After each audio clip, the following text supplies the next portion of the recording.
नमस्कार। गायत्री ज्योतिष केंद्र में आप सभी लोगों का स्वागत है। हमेशा की तरह आज भी आप लोगों के लिए एक महत्वपूर्ण जानकारी का एपिसोड हम लेकर आए हुए हैं। यह जानकारी अत्यंत महत्वपूर्ण है। महत्वपूर्ण उन लोगों के लिए भी है जो लोग किसी न किसी प्रकार के व्यापार से जुड़े हुए हैं, क्योंकि व्यापार से जो जुड़ा हुआ होता है उसके लिए बुध ग्रह की स्थिति अत्यंत ही महत्वपूर्ण होती है। जिन लोगों की जन्म पत्रिका में बुध ग्रह की स्थिति मजबूत होती है या ठीक ठाक होती है, वही लोग व्यापार से जुड़ते हैं, व्यापार जगत में बने रहते हैं। इसके अतिरिक्त उन लोगों के लिए भी यह जानकारी अत्यंत महत्वपूर्ण है जो किसी न किसी प्रकार की बुध ग्रह की पीड़ा से पीड़ित हैं और कई उपाय कर चुके हैं और उनको किसी भी प्रकार का लाभ नहीं हो रहा है, तो उनके लिए भी महत्वपूर्ण है, क्योंकि अंत में एक उपाय आपको जो बताया जाएगा वह उपाय आप लोग भी कर सकते हैं जो बुध ग्रह की पीड़ा से पीड़ित हैं।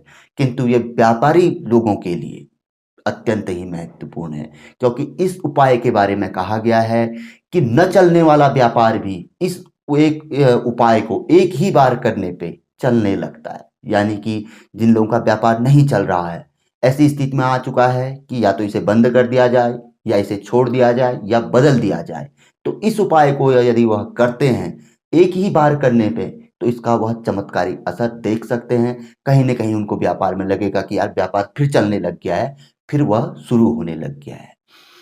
तो बुध ग्रह को व्यापार का जनक भी कहा गया है।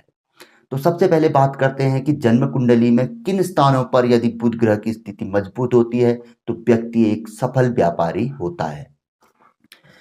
केंद्र के अंदर तो बताया गया है कि यदि बुध ग्रह की स्थिति अच्छी है, ठीक ठाक है, तो व्यक्ति एक सफल व्यापारी होता ही होता है। कहीं न कहीं किसी न किसी प्रकार से वह व्यापार से अवश्य ही जुड़ा रहेगा। भले वह जॉब आदि भी करेगा तो उसके साथ पार्ट टाइम पे वह व्यापार कर सकता है। किंतु इसके अतिरिक्त यह माना गया है कि जिसके चतुर्थ भाव में बुध ग्रह की स्थिति अच्छी है और यहाँ पर बुध ग्रह के साथ यदि राहु बैठ जाए, इसी तरीके से सप्तम भाव में भी यदि जिस व्यक्ति के बुध ग्रह की स्थिति अच्छी है और बुध ग्रह के साथ यहाँ पर को राहु बैठ जाए या यहाँ पर को क्योंकि यहाँ सूर्य भी बैठ जाए सप्तम भाव में, तो व्यक्ति एक बहुत बड़ा व्यापारी, बहुत सफल व्यापारी बन सकता है। किंतु इसके साथ ही सबसे महत्वपूर्ण बात है एकादश भाव। यहाँ पर कोई यदि बुध ग्रह के साथ राहु ग्रह बैठ जाए, केतु ग्रह बैठ जाए या कोई ऐसा ग्रह कोई भी ग्रह बैठ जाए सिवाय गुरु को छोड़ते हुए और चंद्र को छोड़ते हुए, तो व्यक्ति छोटे से व्यापार को भी बुलंदियों तक लेके जा सकता है यदि बुध ग्रह की स्थिति इस एकादश भाव में मजबूत हो जाए।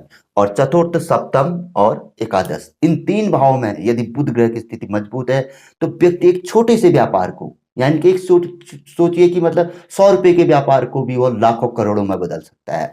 और केंद्र के अंदर एक 7, 1, 10, 9 अन्य जगहों पर भी यदि बुध ग्रह की स्थिति ठीक ठाक है तो व्यक्ति एक अच्छा व्यापारी हो सकता है। किंतु एक बात यहाँ पर को आती है कि हर व्यक्ति तो जन्म पत्रिका दिखाते कर व्यापार करता नहीं है। बहुत से लोग पहले से सोच के चलते हैं कि भाई मुझे तो व्यापार करना ही करना है, बिजनेस किसी न किसी प्रकार का करना ही करना है। किंतु स्टार्टिंग में तो अब व्यक्ति के अंदर जोश होता है, व्यक्ति के पास धन भी होता है, पैसा भी होता है, तो व्यक्ति करता है, कुछ समय चलता है, लेकिन एक स्थिति ऐसी आती है कि व्यापार ऊपर से धीरे धीरे नीचे की ओर आने लगता है। और एक स्थिति ऐसी भी बनती है कि व्यक्ति परेशान होने लगता है और एक प्रकार से नुकसान में आने लगता है।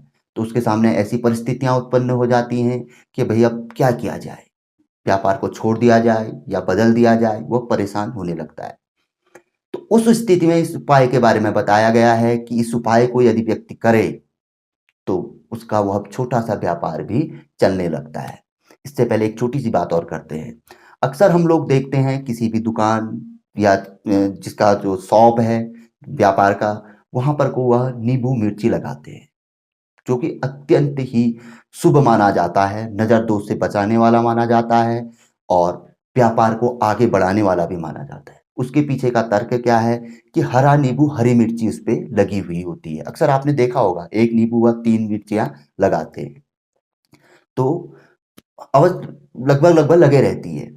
लेकिन यहाँ पर को बहुत से लोगों को पता नहीं है कि स्वयं जिसको पता है वो तो हरा नींबू ही करेगा। लेकिन बहुत से लोग क्या करते हैं कि पीला नींबू लगाते हैं, जो कि ठीक नहीं माना गया है। हरा नींबू, तो बुध ग्रह का क्या है, वर्ण हरा है, बुध ग्रह को व्यापार का जनक कहा गया है, इसीलिए हरा नींबू और हरी मिर्चियां लगती हैं। लेकिन अक्सर बाहर से लोग जो बेचने वाले आते हैं, जो लगाने वाले आते हैं, क्योंकि स्वयं तो व्यक्ति बनाता नहीं है, वो तो खरीद के लगाता है, तो उनको तो अपना व्यापार सिद्ध करना होता है, साधना पड़ता करना होता है, तो वो पीला नींबू व हरी मिर्चियां लगा के व्यक्ति के पास दे के जाते हैं, जो कि ठीक नहीं माना गया है व्यापार के लिए पीला नींबू।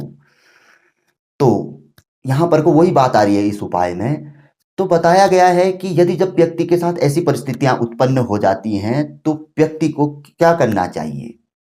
व्यक्ति को एक पीले कपड़े में एक पीला नींबू और उसके साथ एक हल्दी, जो कि कच्ची हल्दी होती है, खेत से निकाली हुई जो कच्ची मिलती है, उसके साथ एक केले की जड़, पीले धान और एक छोटा सा सोने का टुकड़ा, इन 5 चीजों को, पीला कपड़ा, उसके अंदर पे पीला नींबू, कच्ची हल्दी, एक केले की जड़ और कुछ धान, पीले धान, और सोने का टुकड़ा मिल जाए तो सोने पे सुहागा छोटा सा भी, उसको डालकर उस पे उसकी पोटली बनाकर, यानी कि उसको एक छोटा सा घुमाकर गांठ लगाकर उसको अपने प्रतिष्ठान के आगे पे टांग ले, या जहां पर को भी अपनी शॉप पे उचित स्थान है, अपने गल्ले के आगे या जहां पर काउंटर है या अपने पीछे कहीं पर भी लगा ले, यदि आगे से लगाने में संकोच हो रहा है। एक बार लगाने पे ही व्यापार चलने लगता है। अब इसके पीछे का कारण जो तर्क बताया गया है ज्योतिष शास्त्र में, देखिए, ऐसा होता है, कोई हमारा बहुत खास आदमी है, कोई हमारा खास मित्र है, जो कि हमारे साथ काफी लंबे समय से रहा है, किसी बात से वह रुष्ट हो गया है और हमारे किसी ऐसे व्यक्ति के पास चला गया है, शत्रु के पास चला गया है, तो हम उसको देख रहे हैं, हमने कहा है तो हमारा बहुत खास आदमी है और यह उसके पास चला गया है, तो हम उसको क्या करेंगे, अपने पास खींचने का अवश्य ही प्रयास करेंगे, क्योंकि वो हमारा खास आदमी है। आखिर वो गया तो और जगह जाता तो चलता, लेकिन हमारे शत्रु के पास गया है, तो हम उसको बुलाएंगे, हम उससे कहेंगे भाई क्या बात हुई, हमें क्या कमी थी कि तू हमारे शत्रु के पास क्यों गया, जो भी तेरी कमी है वो हम पूरे करेंगे, तो हमारे पास आ। और उसने हमारे साथ लंबे समय तक काम किया है और वो हमें चिढ़ाने के लिए उसके पास गया हुआ है, हमें जलाने के लिए उसके पास गया है, तो अवश्य ही लौट के आएगा। तो यही बात इस उपाय में भी है, क्योंकि जब हम पीला नींबू लगाते हैं, हरा नींबू आदि लगाते हैं और व्यापार नहीं चल रहा होता है, क्योंकि बुध ग्रह से संबंधित है, अब हम पीली चीजों का इस्तेमाल करेंगे तो बुध ग्रह गुरु ग्रह से चिढ़ जाएंगे, क्योंकि बुध ग्रह के 2 ही शत्रु माने गए हैं परम, एक तो गुरु, दूसरा चंद्र। तो यदि हम पीली चीजों का प्रयोग करेंगे तो बुध ग्रह एकदम से ज्वलनशील हो जाएंगे, वो कहेंगे अरे मेरा, क्योंकि व्यापार तो उनका है, व्यापार के स्वामी तो उन्हें माना गया है, तो वो कहेंगे कि यार ये मेरा आदमी होते हुए इस आदमी के पास काहे को गया, व्यापार तो उनका है ना, तो वो उसको खींचने की ओर करेंगे, भाई तू मेरी ओर आ जा। तो इसलिए वह एक ही बार आपने वो पोटली लगानी है, उसके बाद उसको हटा देना है, फिर दोबारा नहीं करना है, क्योंकि एक ही बार में व्यापार चलने लग जाएगा, इसके पीछे तर्क ही दिया गया है ये। तो इसीलिए यह उपाय जो मैंने बताया अभी, इसको आप लगा सकते हैं और अपने आप ही आपका व्यापार धीरे धीरे चलने लगेगा। लेकिन आगे को ध्यान देने वाली बात यह रहेगी कि अवश्य ही जब भी ऐसे उपाय करें तो उसमें बुध ग्रह जनित चीजों का ही इस्तेमाल करें, जैसे कि हरा ही नींबू लें, हरी ही मिर्ची लें और उसमें हरा ही धागे का इस्तेमाल करें, तो चमत्कारी हो गया, सोने पे सुहागा हो गया। इस तरह से न चलने वाला व्यापार भी चलने लगता है। ये व्यापार को चलाने का एक बहुत जबरदस्त और सबसे सटीक उपाय ज्योतिष शास्त्र में बताया गया है। अब बात आई जिनको बुध ग्रह जनित पीड़ा है और कहीं से भी आराम नहीं मिल रहा है, वह भी इस तरीके से एक पोटली बनाकर उस पे पीला नींबू, कच्ची हल्दी, केले की जड़, कुछ धान और एक सोने का टुकड़ा उस पे रखकर, पोटली बनाकर अपने घर पे या अपने पास भी रख सकते हैं, कहीं जॉब वॉब कर रहे हैं, कोई परेशानी हो रही है बुध ग्रह जनित पीड़ा के लिए, अपने पास रख सकते हैं और एक ही बार रखने पर बुध ग्रह जनित पीड़ा दूर हो जाएगी। उस पोटली को कहीं संगम आदि में छोड़ दें या किसी पवित्र स्थल पर छोड़ दें और दूसरी बार से अवश्य ही ध्यान दें। और ऐसे जातक हरे वस्त्रों का प्रयोग ज्यादा करें, और जिनका व्यापार नहीं चल रहा है तो इस उपाय के पश्चात हरी चीजों का अपने अगल बगल इस्तेमाल काफी करें, हरे गुलदस्ते आदि रख लें। तो ऐसा इस उपाय के बारे में बताया गया है। अत्यंत ही चमत्कारी और सटीक यह उपाय है। आप जब करेंगे तो तभी इसका प्रतिफल देखेंगे। हम तो बोलने के लिए बहुत कुछ कह सकते हैं, लेकिन हमने उपाय छोटा सा था, हमने आपको समझाने की बात ही इसको थोड़ा लंबा किया गया, समझाया यहाँ पर भी गया है इसी परिभाषा में। तो काफी अच्छी जानकारी थी और मुझे पूरी उम्मीद है कि आप लोग भली भांति इसे समझ गए होंगे। यदि किसी की समझ में कोई बात नहीं आई तो हमारे नीचे पे नंबर दिए हुए रहते हैं, और जो लोग हमारे एपिसोड देखते हैं वो तो जानते ही हैं हमारे नंबरों के बारे में, तो वो हमसे संपर्क कर सकते हैं। और अब बात आती है कि नए लोगों की, जो कि पहली बार आज हमारे इस एपिसोड को देख रहे हैं, तो उनसे हमारा एक विनम्र आग्रह है कि वह गायत्री ज्योतिष केंद्र के साथ जुड़िए। आपको ज्योतिष शास्त्र से संबंधित बहुत अच्छी अच्छी जानकारी मिलेगी। चैनल को सब्सक्राइब करें, बेल आइकन दबाएंगे तो नित्य जानकारी आपके पास पहुंचनी शुरू हो जाएगी। तो अवश्य ही जुड़ें गायत्री ज्योतिष केंद्र के साथ।